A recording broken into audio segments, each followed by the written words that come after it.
Hey, what's up all you fishing addicts out there? Thanks so much for tuning into this addicted fishing tutorial. If you're brand new to our channel, be sure to tap that subscribe button down here. You're gonna find all sorts of how-tos, fishing entertainment, and just inspiring videos. So if you're into that kind of stuff, tap that subscribe button. With that being said, we got Eric Swanson here from Eric Swanson Outdoors, and today we're gonna be talking about the 360 flasher fishery in depth. This little series is gonna be talking about flashers in particular. So let's do that right now.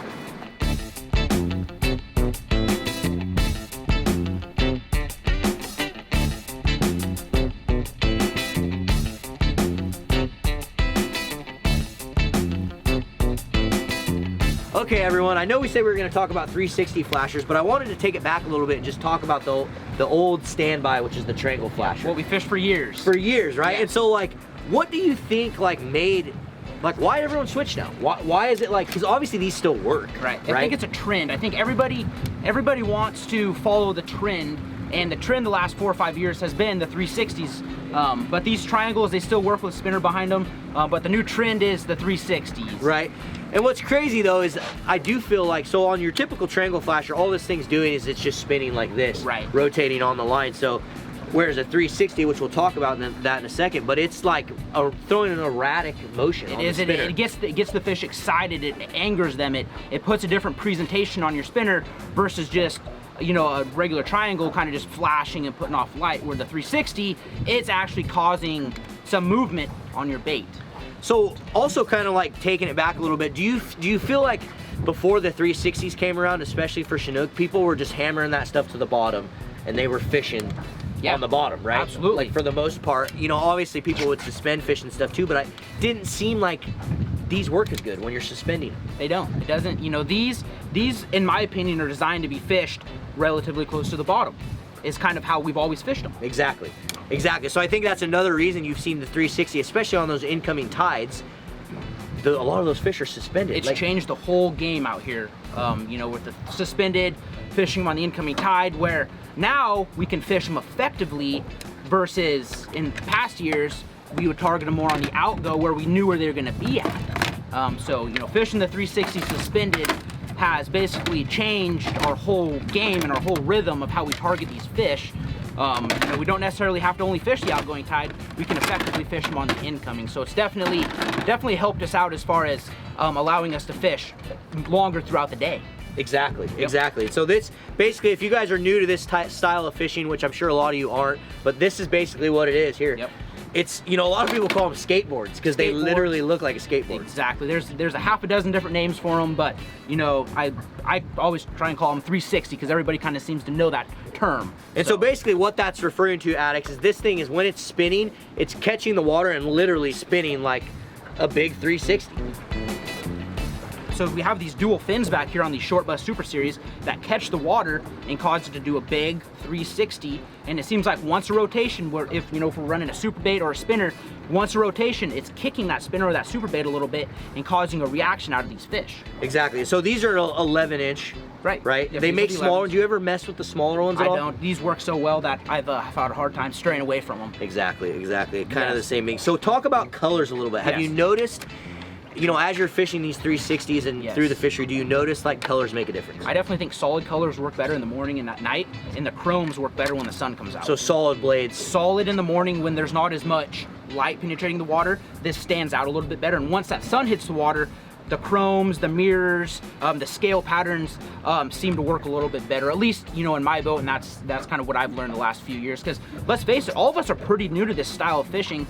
We've only fished really the last 4 years. Prior to that, it was a wobbler fishery on the outgoing tide. Exactly. And keep in mind, even though that's kind of new in this area, there was guys over on the east side of Washington doing it a ton and in other areas 20 of the country. years. And it's finally just kind of caught on down here the last, I'd probably say the last 5 years. So we're still, you know, down in this lower river, still fairly new to this, but I would have to say solid colors more in the morning and in the evening, chromes, mirrors in the afternoon, and in lunchtime-ish time when the sun's on the water. So, cool. yes. I would have to agree with you. Yep. Now, Short Bus, if you guys don't know about Short Bus flashers, we'll put a link in the description to his website. You guys can check it out and make sure you go purchase some flashers. Tell him that Addicted sent you. Yes. He's one of our partners. We appreciate JT over at Short Bus. He makes some really bad. And he does some customs too.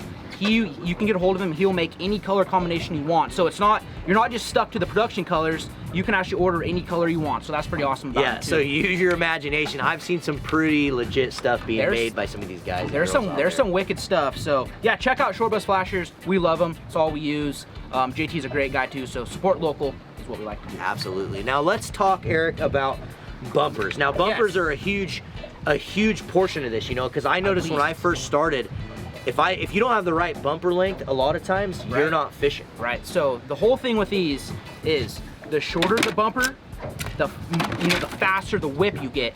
The longer the bumper, kind of the slower whip you get. And I've kind of noticed throughout the day, and also throughout the day when the pressure gets hotter, things like that. Sometimes the fish want a longer bumper versus a shorter bumper. But I would have to say my go-to, I always start the day with a 20-inch. 20-inch always seems to work, and that's what this is right here. And I like to run this 200-pound or 150-pound mono, and it helps tangles, helps twist, things like that. So typically you're 20. So I'm typically running like an 18-inch. Yeah, yep. 18, and what I've noticed is 18 to 24 you can get away with. Yes. But from just experimenting when I've been out here, the shorter bumpers work better. The shorter bumpers work better because this thing's whipping faster. You get a longer bumper, it's a bigger rotation. Shorter bumper, it's really thumping.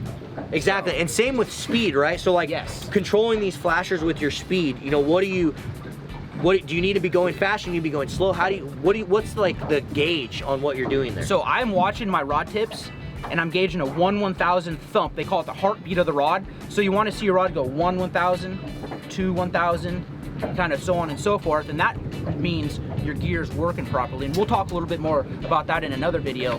But I'm always gauging my speed off what my rod tip's doing, and that's gauging what the 360 is doing down below the surface. Killer. And guys, we'll make sure we put a link in the description. We have a whole series coming out with Eric. We're actually out here filming it right now, so thanks so much for tuning in. We got 3 or 4 videos talking about Short Bus Super Series fishing and 360 fishing out here in the Columbia River and also other areas of the world. So absolutely. Also with these bumpers, so do you have to use this 200-pound? You don't. You can, when I first started this, I was running like 30, 40-pound bumper. So it doesn't really matter. I just kind of evolved to this. Another really popular one is using like a titanium or a steel bumper. That works really well too. So you don't necessarily have to run what I run, at 150, 200-pound bumper. You can experiment with different things. Some people prefer other things. So don't think that's the only way to do it. But I will say that you definitely have an advantage with this, just like Eric said, especially if you have any like beginners in the boat or people that just aren't, as much of an angler as you. These bumpers that are a heavier line help a ton, just like Eric said, as you're letting that line out, and again, we'll show you that in a video, more of an in-depth of how to actually fish these things. But as you're running it out there, having this like thicker line just prevents tangles from happening. Everything kind of, as you're letting down, everything kind of spaces itself out because it's a little bit stiffer, so it doesn't have the tendency to tangle. Do this kind of as much, right? Yes. And same with the titanium that I've seen. They do the exact same thing. That it's more of a stiffer wire, and it helps a lot, especially when you're deploying your gear. As you're letting out, everything kind of just goes with each other versus like wanting to twist. Cool. We hate twists, so we do. Yes. So definitely a million different ways to rig these. That's just my preference.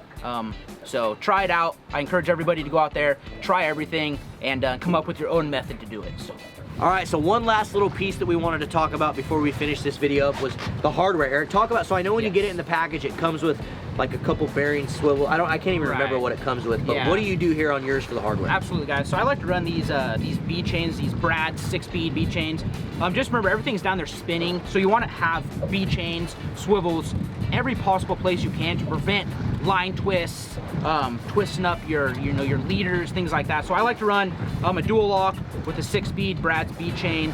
Seems to help reduce tangles. Tangles are going to happen, but adding extra swivels can never hurt because everything's down there spinning fast. We're trolling these things at a pretty quick pace. So adding the extra B chains helps tremendously to keep everything fishing, keep everything from getting wadded up, and make sure your presentation is the correct one. So. Exactly, and so I think typically when you get these, it's going to come with a package that has like the big duo snap already in there, and then it has like a ball bearing swivel Yeah. attached to it. Right. A lot of times what I'll do is I'll just still use that ball bearing swivel. I'll clip these on and then I'll actually add a bead chain as well. Yes, adding extra bead chains is super helpful. Yeah, Yes. so and just like Eric said, you can never ever have too many bead chains or swivels on here just to help everything spinning and rotating, because tangles do. Oh, we're trolling these things at 2 to 4 miles an hour and they're just whipping down there. Everything is spinning. Spinner, super bait, 360. Adding extra bead chains is always going to help you in the future. All right, addicts, thanks so much for tuning into this video again. We appreciate it. Hopefully you guys learned some stuff. If you guys have any other videos you want us to talk about or any other discussions you want us to have, make sure you drop a comment below. Eric, do you got any seats open for the upcoming 360 fishery? I do. I have a couple days in September doing afternoon trips as well. So if you guys want to get out on the water, do the 360 fishing with me, go to my website. It's ericswansonoutdoors.com. You can fill out the little book a trip tab. Sends it straight to my email account. I can get back to you, or you can call me. My number is 503-396-7204. So if you guys want to get out here and do this, just hit me up. I'm Eric Swanson with Eric Swanson Outdoors, and we'll get you on the water and do some fishing. Cool, and we'll make sure we drop all that stuff in the description down below as well. Eric's one of our addicted guides. We highly recommend you get out and fish with him. Another thing too is if you guys want to learn more, make sure when you call Eric, you say, hey, I saw your video on 360s. I'd like to learn some more about it. Yes. Can you get me out and teach me a little bit on the water? Because he'd love to get you out here and guide you, hopefully catch you a fish, and teach you a little bit so you can get out here and do it yourself. That's one thing we specialize in, is teaching and educating different people, anglers, how to be successful on their own. So yes, please, if you want to be, if you want me to, teach you, please mention that so I know what to expect. So awesome, guys. Thank you so much for tuning in. Don't forget that little subscribe button down there. We'll see you on the river. See you guys on the water.